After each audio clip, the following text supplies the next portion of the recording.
With us now is a writer and director Jared Cohen. Hello, Jared. Welcome to the show. Thanks so much for having me, and it's great to see you again. So we're doing it at my house because you now live in California. And what's that experience been like for you? California's great. I work in the movies business, so that's really where it's at, Los Angeles. And I feel like if you really want to tackle that, you kind of have to be in Los Angeles. And that was a big move for you because when we were working together, you were living in Long Beach, and it was right around the time that the Red camera started coming out, and you started working with Red. So, what made you decide to go in that direction? I kind of wanted to get more into, I'm trying to get to bigger and bigger filmmaking, and I just feel like that kind of move was the natural transition, and um, I had actually lived in L.A. prior to coming back here when I was shooting and we were doing video shooting out here, but I always kind of had that itch to kind of go back and kind of give it another shot, and I did, and luckily things have kind of been going all right.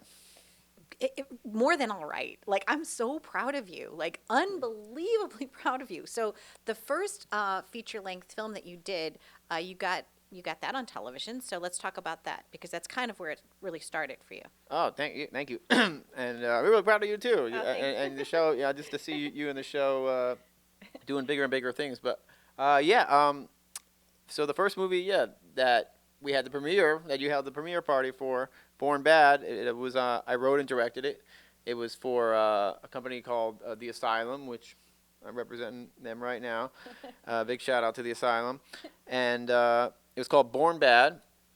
I wrote it, directed it, and we had some great actors. We had David Chokachi, Bonnie Dennison, Michael Welch, and Meredith Monroe. So we had some good TV names and movie actors, and it was a great experience. It was such a good experience for me, and it opened the door for other stuff. And the location that you shot at, it looked like it was like somewhere out in this barren desert, and it was like this house made out of glass. But how did you get that location, or did you like fake all of that? No, that was this real house in Calabasas. It was like this yoga lady who, I don't know. They put like a yurti in the back, and it was this huge house. It was a beautiful location. I wound up, little secret, because I was just renting a car at the time, and I wasn't living out there.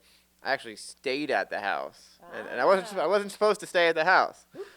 So don't tell. I stayed at the house. The homeowner was not supposed to know, but it was like out in the middle of nowhere, and I was supposed to driving back and forth, and it was this beautiful house with like 20 bedrooms. I'm like, Why not stay? yeah. Right? And so the crew's like packing up every day, and I'm like, oh, I'm just gonna go, kind of go check on something, and then everyone would leave, and I would just, sneak Living back the in. life.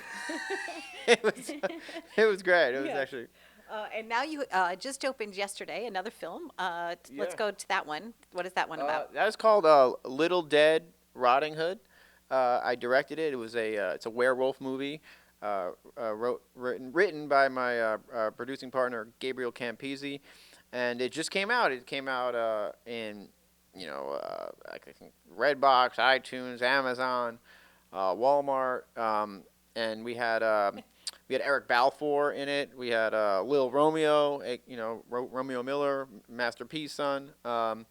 We had Bianca Santos, Heather Tom. So we had some names. And we used real werewolves. So it was pretty You fun. used real werewolves. Well, What does real that wolves. actually mean? Oh, real wolves. I was like, real werewolves? Yeah, I was like, yeah, oh, there are real no wolves. I there got are it. real werewolves. Hey, you know Elise. Elise is calling. Hold on a Hey. second. Hey, Elise, I'm in the middle of an interview, interviewing Jared Cohen right now. On TV. We're taping it. Uh-huh, you are. I'll call you back. Love you. Okay, bye. Okay, bye. Thanks. Bye. She's got a big announcement. Okay, we'll call her back. Okay, so anyway. So we were talking about continue. Oh, Proceed, as we say. Proceed. Yeah, no, we had actually actual wolves in the movie. It was a werewolf movie, so they were like, we can use fake CGI wolves, or we can go real. And I was like, What was that experience like? Was that hard? Were you scared? no, because they're like little dogs. Okay. They're like friendly dogs that just happen to be massive, like vicious wolves that could kill you. There you go. And you don't own a wolf, but I know that you have 2 guinea pigs. Do you want to give a shout out to your guinea pigs? I have 2 beautiful, beautiful guinea pigs. My lovely lady and I. We have our children. They're like our children. And yeah, they're hairless guinea pigs. So they're very soft and friendly. And Yeah. I know that you miss them, and I didn't mean to make you teary, but I know that a friend of yours has them right now because you were in Thailand shooting a film. Yes. What yes. film was that? I just got back. I was in Thailand. I was in Bangkok for 6 weeks, and we just got back a couple weeks ago. And Sarah Malakulain, my lovely girl, is a big soap star, TV star, movie star over there. And so she was in the movie, and we had we had press come out, and it was a sword fighting movie, and just we were running around Bangkok, taking over the streets, and it was a crazy experience, but it was fun. Well, I did see on Facebook, the paparazzi, they really came out in droves for your film. They were like everywhere, like 40 people in the street, and I was like, "What's going on?" So cool! That must have been exciting. It was fun. It was quite the experience, and they all came out, and Sarah is very big over there, and so the fact that she was involved and that we were shooting a movie over there, it was kind of good synergy, good energy, and I think it's gonna be real cool. I'm very proud of that movie, and it's kind of an interesting fantasy, King Arthur movie. I'm liking that. I like that kind of stuff. Yeah, Yes. cool. Okay, so then I'm just looking at my list because there's so much. So, like, I knew you when, but it was only just a few years ago, and you've done all of this since then. You've done The Horde. You got a new thing called The Six. Like, what do you want to talk about? There's so much to talk about. We'll see. So Wishing for a Dream is a movie that's coming out January 29th on Dish Network, and that was a little tiny movie that I shot. Basically with no crew. It was just guerrilla style, and it's basically a movie about making it in Hollywood, about the reality of it. And Movie Pilot just did a piece on it, and they called it a realistic entourage. That comes out January 29th, and I would definitely, anyone that kind of wants to see the real side of the industry, check that one out. And it's I can't even watch it because it's very personal, and like we really threw ourselves into it, and it's just like hard to watch. Well, I'm excited for you too because, like I said, we worked together when you weren't as famous, right? And I wasn't as famous. And your place down in Long Beach, and you had just like this little tiny setup, but you just don't quit. That's the one thing that I love about you, Jared, is that you are so dedicated. You're tenacious. You're like out there. You're like going for it, and I don't think you know the word quit. You don't. No, it's not in your vocabulary. You're working 24/7, dude. You and I both. I mean, and I feel like that's what it takes. I mean, it's to kind of get to that next level that you want to get to. It's so competitive, and there's so many filmmakers, and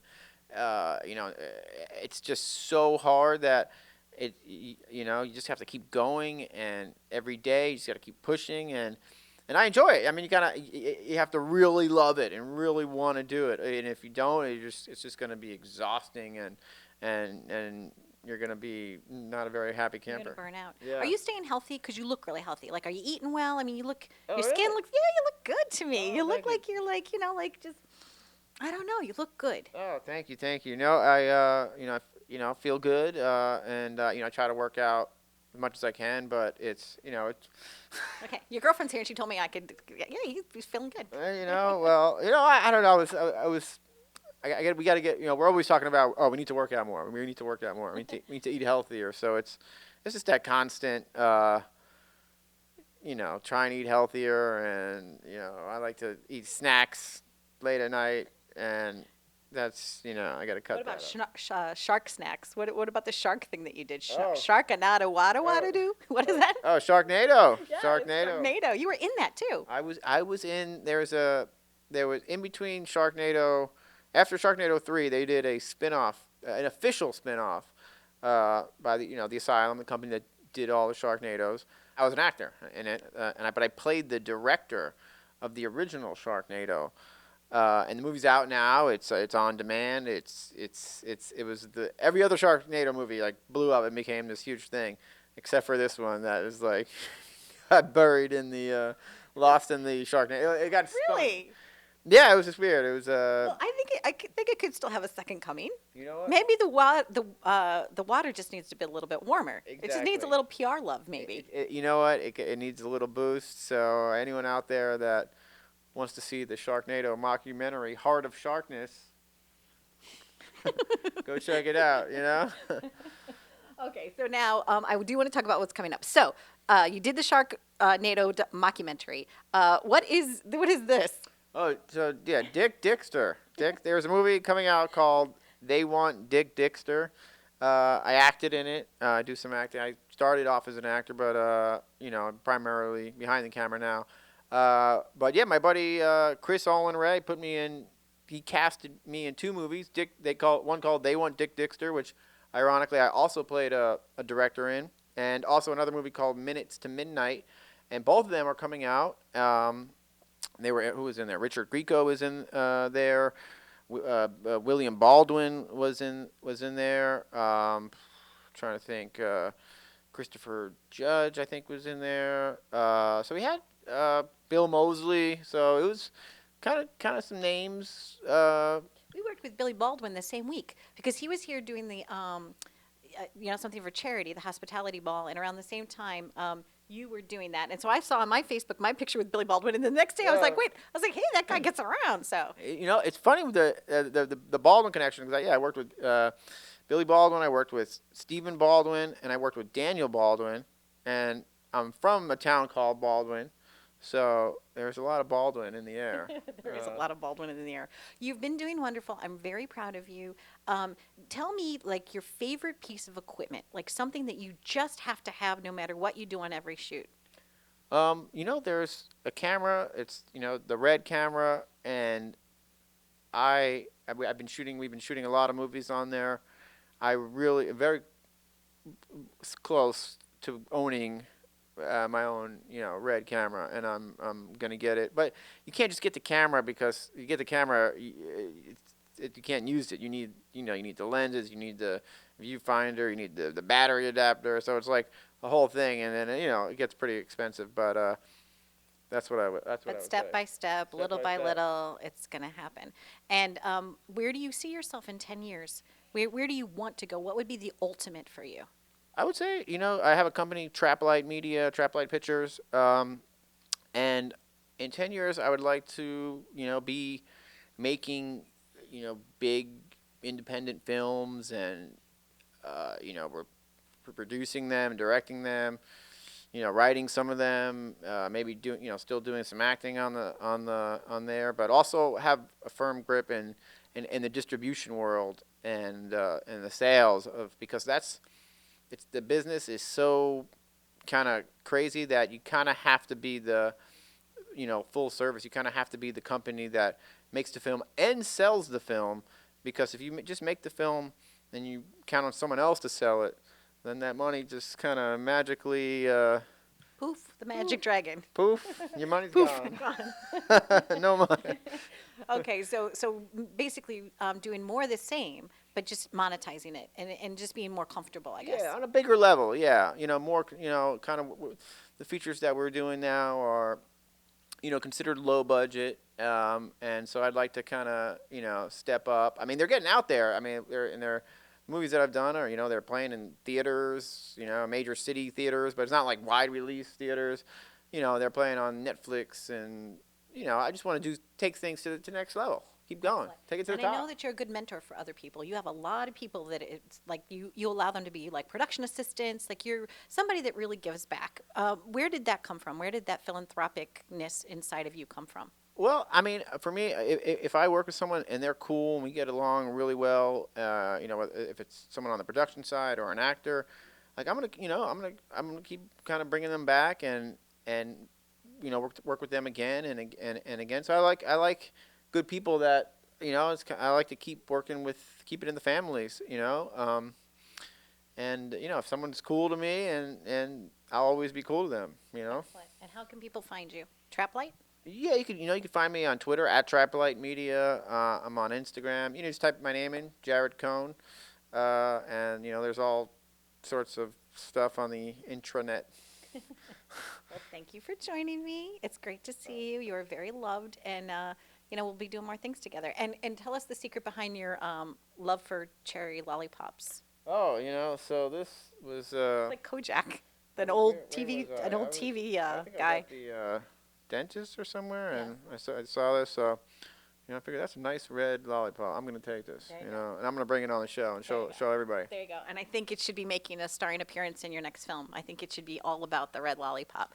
Okay. I'm not gonna eat it anymore. I'm just gonna preserve this one. And that'll be the one. That's the one. This is the one. All right. Stay tuned for more on Live It Up. We've been visiting with the wonderful Jared Cohen.